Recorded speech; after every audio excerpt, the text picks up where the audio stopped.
Right, so let's have a look at how we might approach the compositing from a pipeline perspective. So one thing to take into account that we have not had to take into account previously is that this image has an alpha channel and it's going to be composited over a background. So an alpha channel, very importantly, is anti-aliased. It means that because we only have square pixels, we create the illusion of a soft edge by gradating them off. So they grade off to black, and that makes the edge look smaller, smoother than it actually can be given the resolution of our computer screen. And that's great. That is easily broken when we color correct. Now this image is unpremultiplied, in other words it is composited over our V-Ray background. When we create a premult node, and this is normally how we get CG images rendered out, then what happens is it multiplies the alpha value, the color values by the alpha values. Now if I color correct this edge with a multiply, I'm also color correcting the edges. Now the multiply is not too damaging, but if I do something like a gamma operation or an offset, then I'm breaking everything.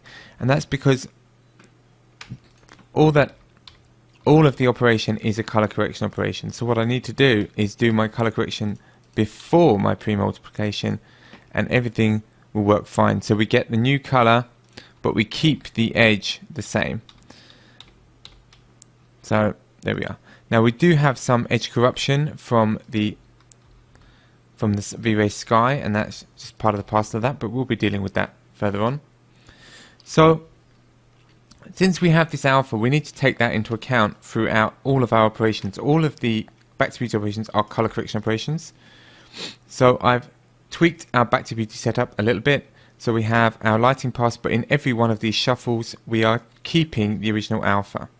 And we're doing that so that here we get a pre-multiplied lighting pass, and we're keeping the original alpha so we can unpre-multiply that by the alpha. So it will look jaggy, and that's fine because remember we're going to punch it back, we're going to chop it back with the alpha at the end. We do that to every single pass, so the GI also keeps the original alpha and it's unpre-multiplied.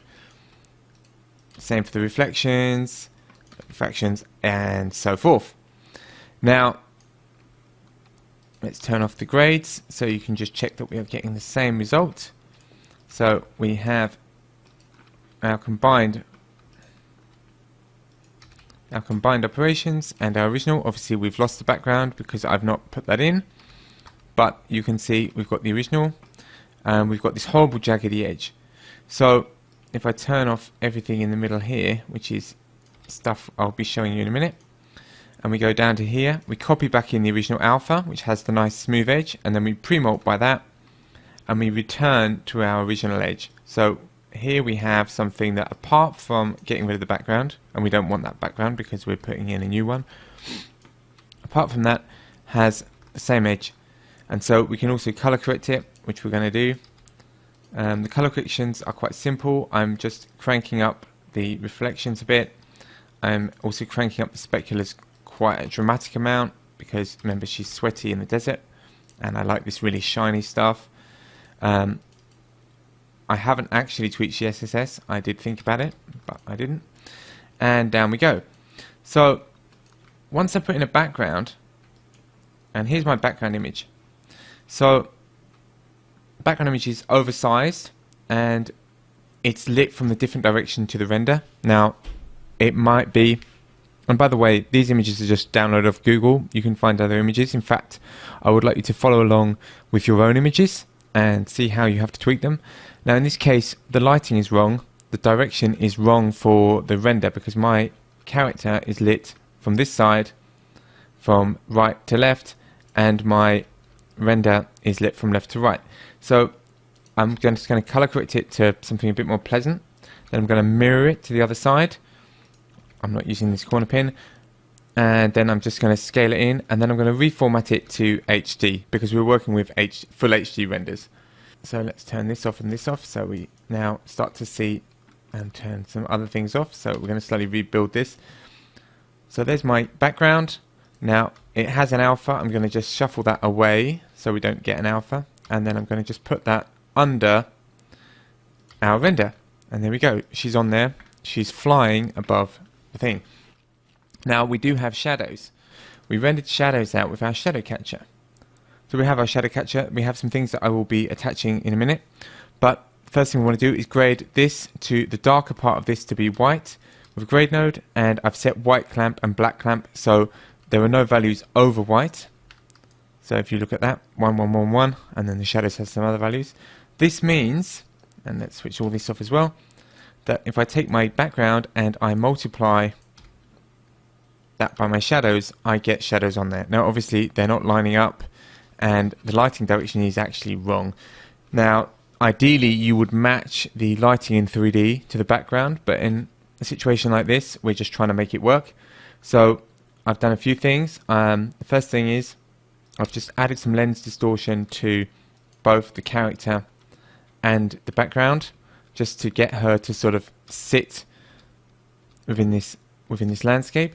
That breaks my shadows, because now my shadow layer, as we can see, is not big enough. Now whenever you're applying lens distortion, you would normally create a render bigger than the final resolution, so that the lens distortion doesn't bring in black from outside. In this case it doesn't matter, as it's just shadows.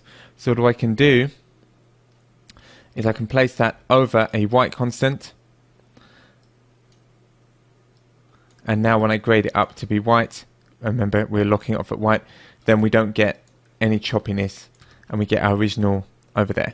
Now our shadow still doesn't line up with the direction of the sunlight. Again, ideally you would relight it, but I actually quite like the way the lighting works on her, and I'm just going to tweak the shadow with a 2D transform. So I've just taken it, scaled it, moved it, and skewed it a little bit. So the skew just gives it that, and that just lets me move it around. Now obviously that's kind of cheating. I've also applied a blur. Now the last thing, so that gives you the similar softness to the shadows that you see in the plate. Not too soft, because they're not really soft, it's in the desert. Now the last thing we need to do with this is to get some bumpiness. Again, if you modeled this geo in 3D, you'd get a shadow that followed the 3D, but since we're doing this in 2D, what I'm going to do is copy the red and green values from this image with a copy node into the forward, and the forward can power what we call an eye distort, and that will just give the illusion that the shadow is affected by the bumpiness. So this shadow is picking up the forward channel, this copy is copying the red and green of the background into the forward U and V, and it's just using that to scale things in the UV to distort the shadow layer. So the shadow layer gets distorted by the luminance values essentially of the background. And then I'm just going to come down here. So she's starting to sit. So a few other things I want to do.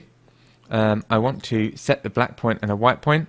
So the way to set a white point is you find something in your scene that's white, or something in your background that's white, and you sample the value using the pick whip. So actually there's nothing white here, but if I go across to the original image just after the color correct, then I can find something white over here, this white bit of rock, and I just sampled these values here. So if I just sample the brightest one of these, there we go. And you often have to tweak this. You can use the gain just to tweak it up and down if it's not high enough or bright enough or whatever. So there we are, she's already starting to work. And we also need to sample in a black point. Same idea, you find something in the background that is black and you sample it so that the black point from CG would be completely black. The black point from the real world is always a little bit above black. So now she's starting to sit in the plate. We're going to finish up in the next clip.